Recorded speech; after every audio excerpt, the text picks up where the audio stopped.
viewers of Nltv, I'm Rinki Gogoi and you're watching Nltv News Now. Let's begin with the headlines.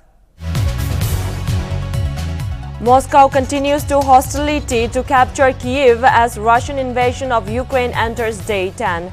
Capital Kyiv remains under Ukrainian control, as does Kharkiv in the east despite heavy Russian bombardment.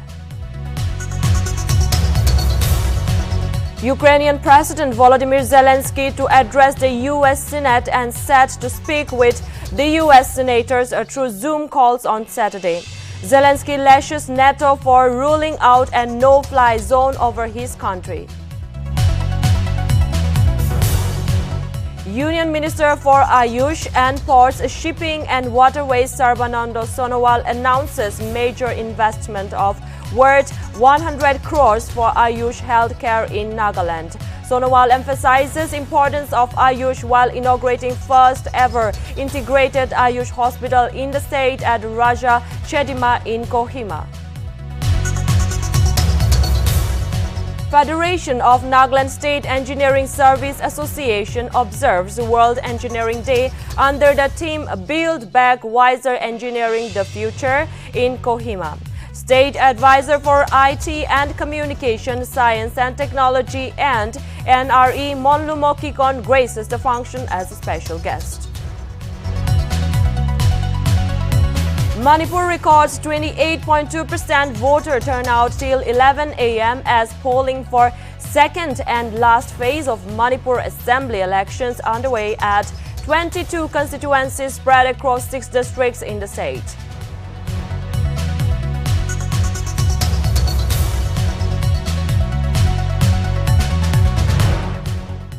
Let's see more of the news in details. Day 10 of Russian invasion of Ukraine has entered day 10 and Moscow is continuing its hostility to capture Kyiv.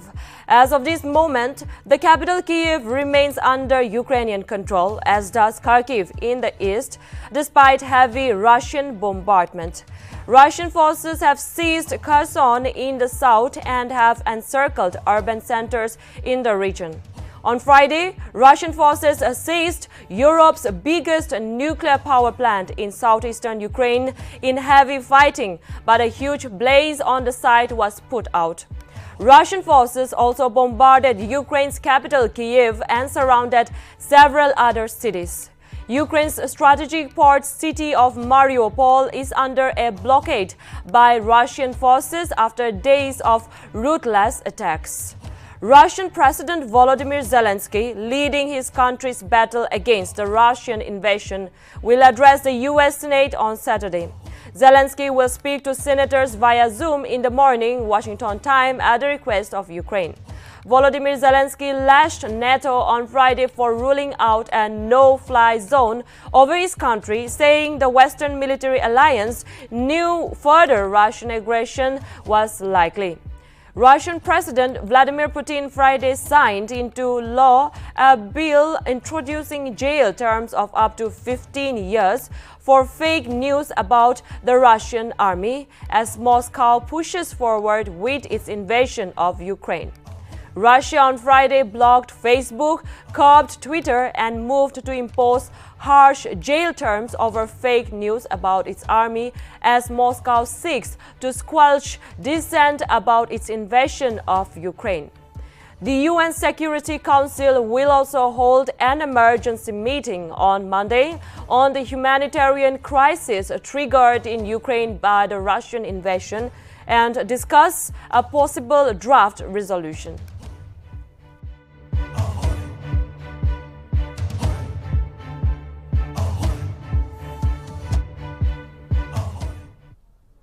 Ukrainian President Volodymyr Zelensky will be addressing the U.S. Senate today. Notably, the Ukrainian president is set to speak with the U.S. senators through Zoom calls. As per reports, the U.S. lawmakers have urged Joe Biden, President of the United States of America, to take tougher stances on Russia. Reportedly, they have asked the U.S. president to suspend Russia's oil imports. However, the suggestion to ban oil imports has been ruled out by the White House because they feared that banning Russia's oil imports, there might be a rise in oil prices, which may hurt U.S. consumers. Meanwhile, it was also reported that Republican Senator Lindsey Graham called for somebody in Russia to assassinate President Vladimir Putin, while Ukrainian President Zelensky had urged NATO to enforce a no-fly zone over Ukraine in order to stop the bombings by the Russian planes. However, this was ruled out by the Joe Biden administration due to fear that the decision might lead to an all-out war between the West and Russia.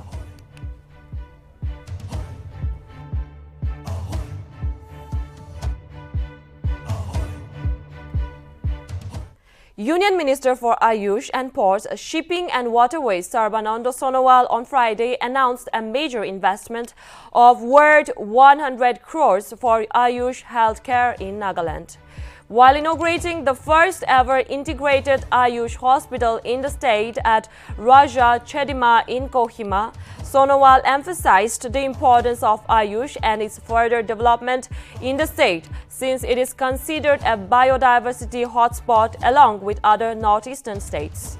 The minister further cited that a 30-bed AYUSH hospital will be installed at Kipire, along with 3 10-bedded hospitals each at Mokokchung, Dimapur, Nagaland University and Wokha. Moreover, Sonowal announced that the setting up of 70 crores state-of-the-art Ayurvedic college at Longlang. Sarbananda Sonowal also added that an AYUSH medical college will be opened in Nagaland soon. The minister also requested Government of Nagaland to utilize fund for construction at the earliest. 10-bedded integrated AYUSH hospital, 3 numbers, 30-bedded integrated hospital, 1 Ayurvedic college. This will cross more than 100 crores from our side. So, I'll continue to support. Simply, I have a request to the government of Nagaland. Whatever money we give, please spend it as early as possible. Federation of Nagaland State Engineering Service Association on Friday observed World Engineering Day under the theme Build Back Wiser Engineering the Future at Jafu Hotel, Kohima. Furthermore, advisor of IT, Communication Science and Technology and NRE, Monlumo Kikon, while gracing the function as a special guest, said that the engineers of the state are the foundation and the drivers of the development of the state. He further emphasized that since engineers are innovators and knowledge leaders, they should contribute their knowledge through discussions and suggestions with the communities on any key issues. Notably, the celebration of World Engineering Day is also about promoting engineering as a career, and now it is an opportunity to change the world for the better to ensure that everyone has access to clean water, sanitation, reliable energy, and other basic human needs.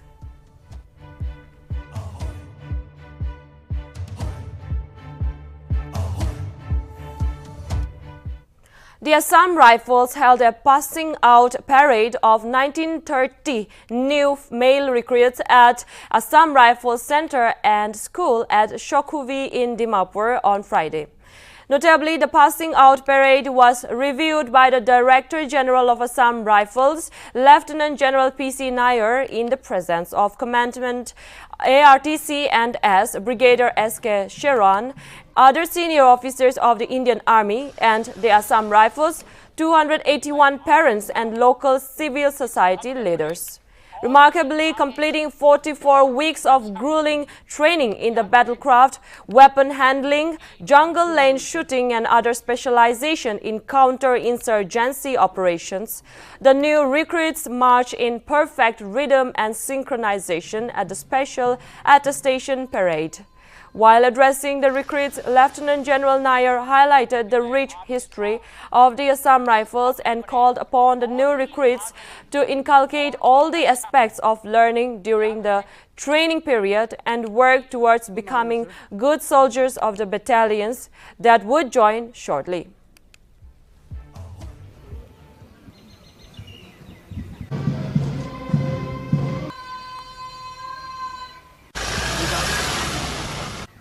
कि मैं आपके साथ इस भव्य parade और भी आगे और भी अच्छा याद रहे कि to Nagaland, sir. Thank you.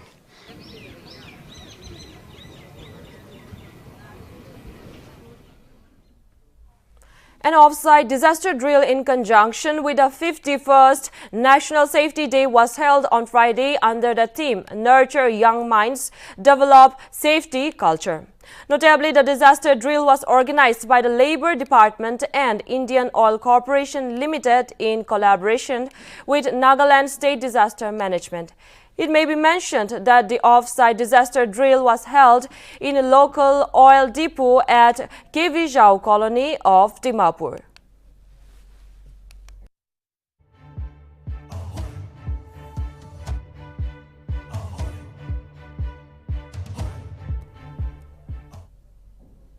A meeting of the Examination Center Committee for HSLC and HSSLC examinations was held on Thursday at the ADC office of Chozuba. Furthermore, during the meeting, the committee deliberated for smooth conduct of examinations. It may be mentioned that the meeting was chaired by Additional Deputy Commissioner Chozuba Imkokla.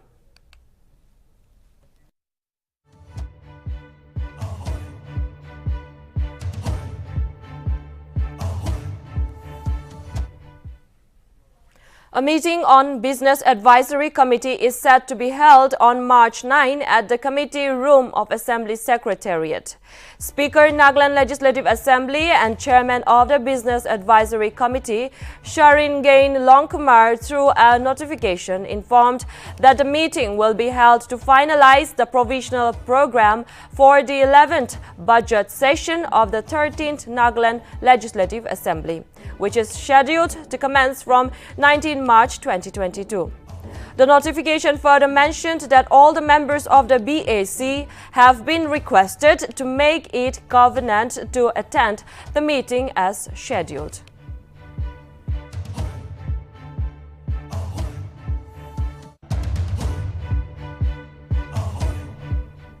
Meanwhile, commemorating International Women's Day, a celebration will be held on March 8 at Jafu Christian College, Kigwema, under the theme Gender Equality Today for a Sustainable Tomorrow. Notably, the program will be organized by Nagaland State Commission for Women in collaboration with State Resource Center for Women, Department of Social Welfare and Jafu Christian College. It may be mentioned that the president of Nagaland Women Voluntary Association, Kaisa Rio, will be the guest speaker on the occasion.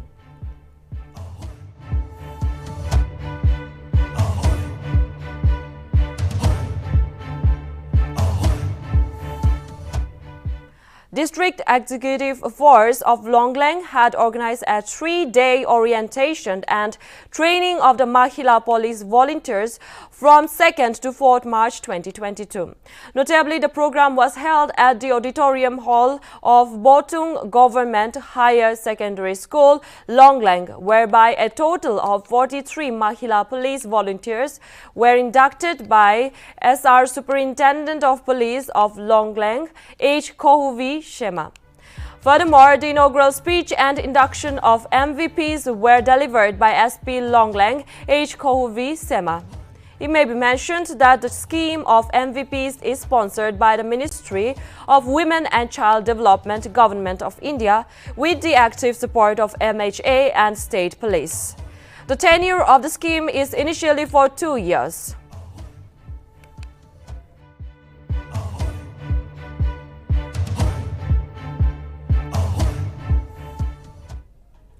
A civic action program was organized by the 111th Battalion of Border Security Force of Sataka on Friday at Sekrzu village of Peg district. Notably, under the Civic Action Program, a water reservoir tank was formally inaugurated by 21C Operations Rajiv Ranjan Singha along with AC Company Commander Sandeep Kumar in the presence of Sekrzu village leaders. It may be mentioned that the battalion in its endeavor consulted and understood the requirements of the local population and took the initiative to augment the existing water storage and distribution facilities in the village by constructing a two-stage water pipeline and water storage tank at the village.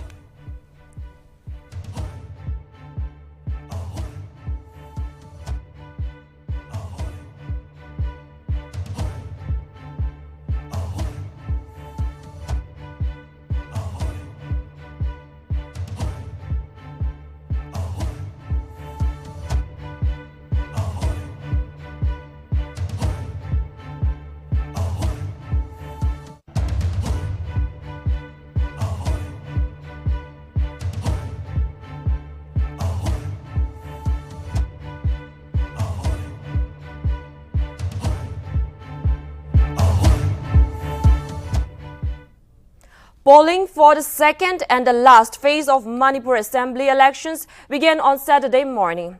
The voting is underway at 22 constituencies spread across 6 districts in the state and is set to continue till 4 p.m. Meanwhile, as per government data, Manipur recorded 28.2% voter turnout till 11 a.m. Jiribam recorded 32.68%, Thoubal recorded 29.55%, while Chandel recorded 28.24%. Furthermore, the results of the elections will be declared on March 10.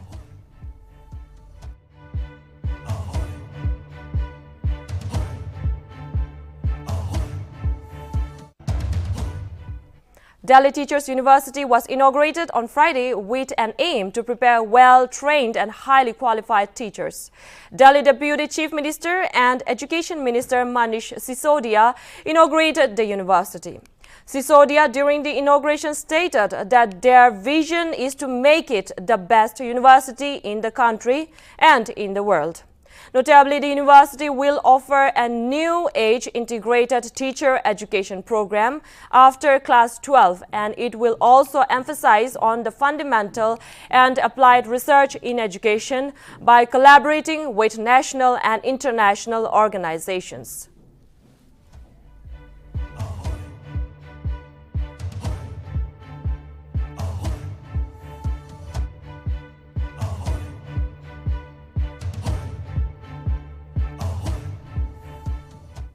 Russian Defense Ministry announces a ceasefire to let Mariupol residents evacuate.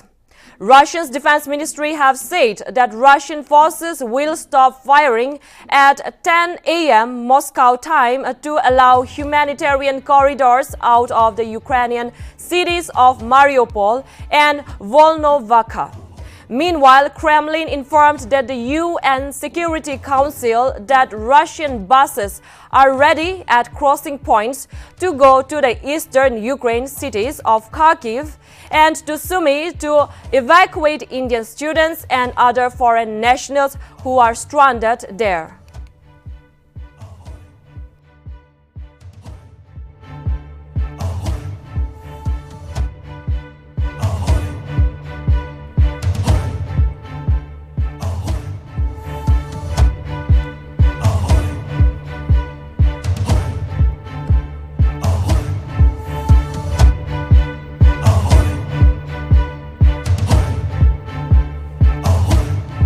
Russian Defense Ministry announces a ceasefire Saturday to let Mariupol residents evacuate. Russia's Defense Ministry have said that Russian forces will stop firing at 10 a.m. Moscow time to allow humanitarian corridors out of the Ukrainian cities of Mariupol and Volnovakha. Meanwhile, Kremlin informed that UN Security Council that Russian buses are ready at the crossing points to go to the eastern Ukrainian cities of Kharkiv and to Samai to evacuate Indian students and other foreign nationals who are stranded there.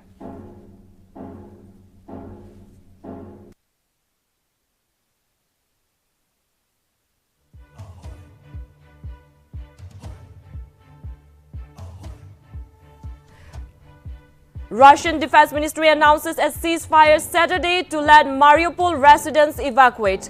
Russia's Defense Ministry has said that Russian forces will stop firing at 10 a.m. Moscow time to allow humanitarian corridors out of the Ukrainian cities of Mariupol and Volnovakha. Meanwhile, Kremlin informed that UN Security Council that Russian buses are ready at the crossing points to go to the eastern Ukrainian cities of Kharkiv and to Samai to evacuate Indian students and other foreign nationals who are stranded there.